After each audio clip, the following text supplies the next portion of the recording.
अस्सलाम वालेकुम दोस्तों। एएच मोबाइल एंड रेफ्रिजरेशन में आपको खुशामदीद कहता हूं। दोस्तों आज की इस वीडियो में मैं आपको बताऊंगा कि टेक्नो स्पार्क 6 गो इसका मॉडल है KE5। इसको एफआरपी लगा हुआ है। दोस्तों सबसे पहले आप चेक कर लें कि एफआरपी लगा हुआ भी है या नहीं। तो इसको हम CM2 के ज़रिए दोस्तों अनलॉक करेंगे। अगर आपको कंप्यूटर का नहीं पता या आपके पास कंप्यूटर नहीं है या डोंगल नहीं है, क्योंकि ये डोंगल के साथ है, तो इसी वीडियो की डिस्क्रिप्शन में दूसरी वीडियो का लिंक आपको मिल जाएगा। बगैर कंप्यूटर के आप एफआरपी को बाईपास कर सकते हैं।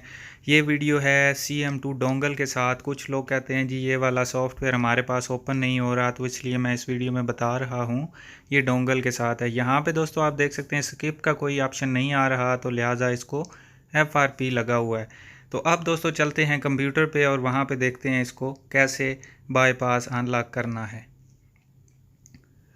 तो दोस्तों कंप्यूटर पे हम आ चुके हैं। शुरू करने से पहले आप दोस्तों से गुजारिश है कि अगर आपने अभी तक चैनल सब्सक्राइब नहीं किया तो चैनल को सब्सक्राइब करके साथ बेल आइकन को दबा लें। और अगर ये वीडियो आप फेसबुक से देख रहे हैं तो हमारा फेसबुक का page AH mobile and refrigeration, इसको भी लाइक करके फॉलो ज़रूर कर लें। इस वीडियो के ऊपर आपको फॉलो का बटन नज़र आ रहा होगा, फॉलो कर लें। तो अब दोस्तों हम CM2 का सेटअप ओपन करते हैं और यहाँ पे हमने ये जो अनेबल लिखा हुआ है यहाँ पे चेक का निशान लगाना है, जो खाना बना हुआ है अनेबल का। तो एक DA फाइल का लिंक आपको डिस्क्रिप्शन से मिल जाएगा, वो आपने फ़ाइल डाउनलोड कर लेनी है। तो यहाँ पे दोस्तों ये मेरे पास फ़ाइल पड़ी हुई है स्पार्क गो, ये गलत नाम लिखा हुआ है, स्पार्क 6 गो के नाम से आपको फ़ाइल मिल जाएगी।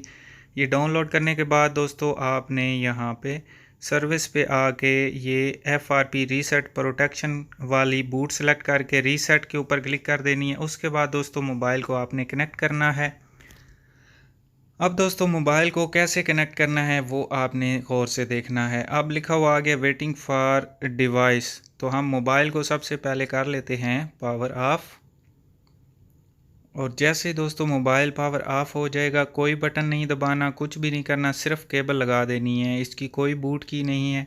ये आप देख सकते हैं मैंने केबल लगा दी है और यहाँ पे रीडिंग होना शुरू हो गई है खुद ब खुद, और इसके बाद ये रीसेट हो जाएगा। लेकिन यहाँ पे कोई एरर आ गया है।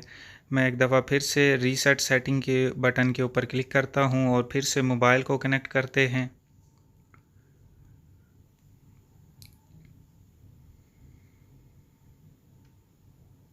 तो ये दोस्तों दोबारा मैंने मोबाइल को कनेक्ट किया है इसका वॉल्यूम बटन दबा के।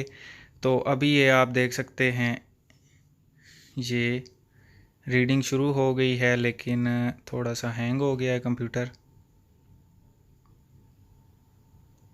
तो जी अभी आप देख सकते हैं ये रीडिंग मुकम्मल हो गई है, इसकी बूट डन हो गई है। इसके बाद दोस्तों ये यहाँ पे आप देख सकते हैं अभी रीसेट भी इसने कर दिया है।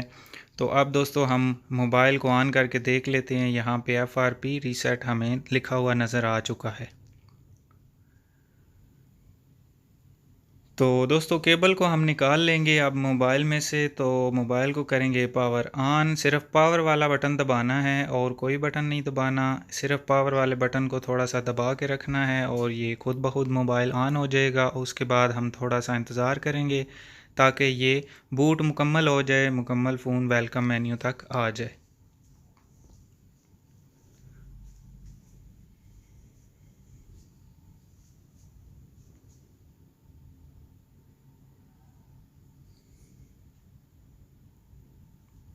तो अभी दोस्तों आप देख सकते हैं नेक्स्ट मैंने कर दिया है और यहाँ पे अब हमें वाईफाई भी कनेक्ट करने की ज़रूरत नहीं है, लेकिन अगर कनेक्ट किया हुआ है तो कोई बात नहीं है, मैं इसको फॉरगेट कर देता हूँ।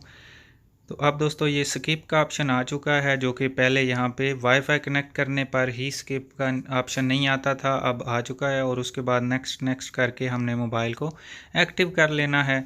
तो इस तरह आप अपने मोबाइल को FRP बाईपास कर सकते हैं। एक दफ़ा फिर से आपको बता दूं कि अगर आपके पास कंप्यूटर नहीं है तो आप बगैर कंप्यूटर के, दूसरी वीडियो है इसी वीडियो की डिस्क्रिप्शन में आपको लिंक मिल जाएगा, वो वीडियो देख के अपने मोबाइल को बगैर कंप्यूटर से के ज़रिए, कंप्यूटर के बगैर ही बाईपास कर सकते हैं। तो ये वीडियो दोस्तों यहीं तक की थी। उम्मीद करता हूँ आपको पसंद आई होगी।